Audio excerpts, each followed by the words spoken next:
Bismillahirrahmanirrahim. Assalamualaikum warahmatullahi wabarakatuh. Perkenalkan, nama saya Muhammad Akmal Al-Hasbi, NIM 2016118058. Nah, di sini saya akan menjelaskan mengenai hukum Faraday dan GGL induksi. Nah, telah diketahui bahwa di sekitaran kawat berarus listrik terdapat medan magnet. Nah, itu menandakan bahwa listrik bisa menghasilkan magnet.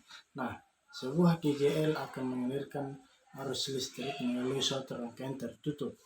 Nah, jika arus listrik mengalir dalam suatu rangkaian, di sekitar arus listrik akan timbul flux magnet.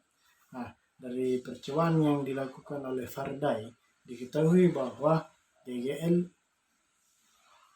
hasil induksi bergantung pada laju perubahan flux magnet yang melalui suatu rangkaian. Nah, Faraday mengatakan bahwa setiap perubahan medan magnet pada kumparan akan menyebabkan gaya gerak listrik atau GGL yang diinduksi oleh kumparan tersebut. Nah, kemudian ini disebut dengan hukum satu Faraday. Nah, kemudian Faraday mengatakan lagi bahwa GGL induksi yang timbul pada ujung-ujung suatu pengantar atau kumparan sebanding dengan laju perubahan flux magnetik yang dilingkupi oleh loop penghantar atau kumparan tersebut. Nah, ini disebut dengan hukum 2 Faraday. GGL induksi diperoleh dari perubahan flux magnetik per satuan waktu. Nah, bisa dituliskan dengan delta per delta T.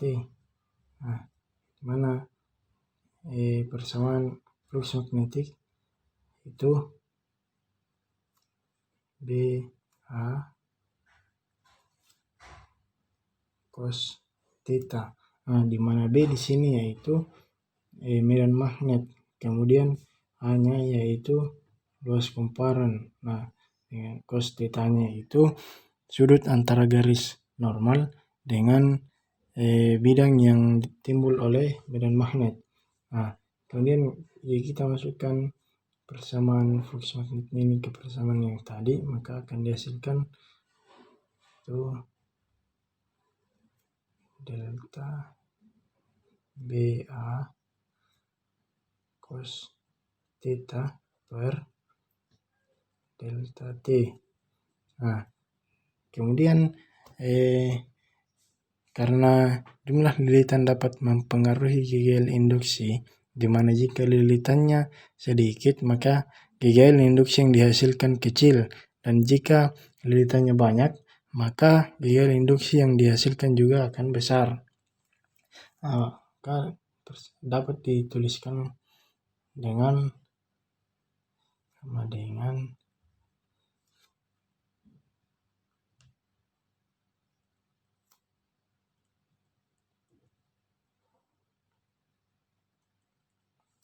di mana N ini yaitu jumlah lilitannya.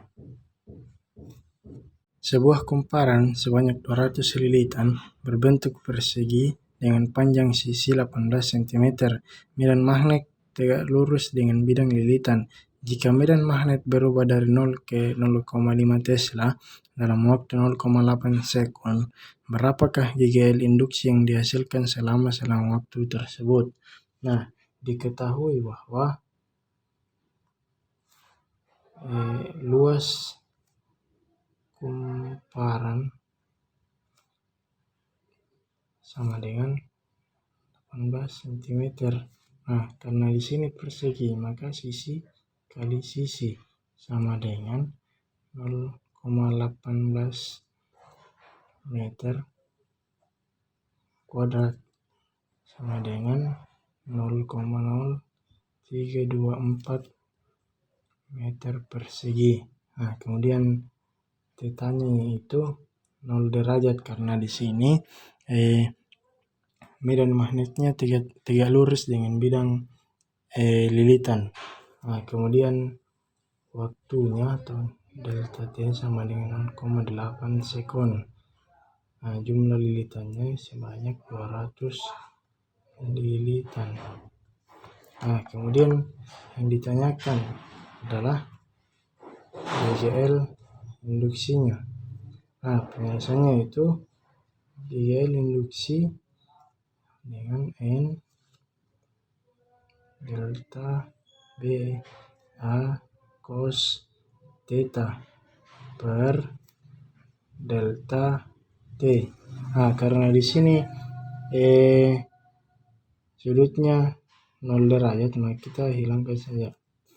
Nah, kemudian kita masukkan nilainya 200 0,5 selebih kali 0,0324 meter persegi per 0,8 sekon. Nah, hasilnya itu 4,1 volt. Istilah GGL induksi sering kita dengar dalam metode induksi elektromagnetik dengan menggerakkan batang magnet ke dalam kumparan. Nah, ketika kutub magnet digerakkan masuk ke dalam kumparan, maka jumlah garis-garis gaya magnet yang terdapat pada kumparan akan bertambah banyak. Nah, jarum pada galvanometer akan bergerak ketika batang magnet digerakkan keluar masuk ke dalam kumparan. Nah, ini menandakan bahwa ada arus listrik. Nah, ketika batang magnet ini didiamkan, maka jarum pada galvanometer juga akan diam. Nah, maka tidak ada juga arus listrik. Nah, sekian dari saya. Saya akhiri dengan Assalamualaikum warahmatullahi wabarakatuh.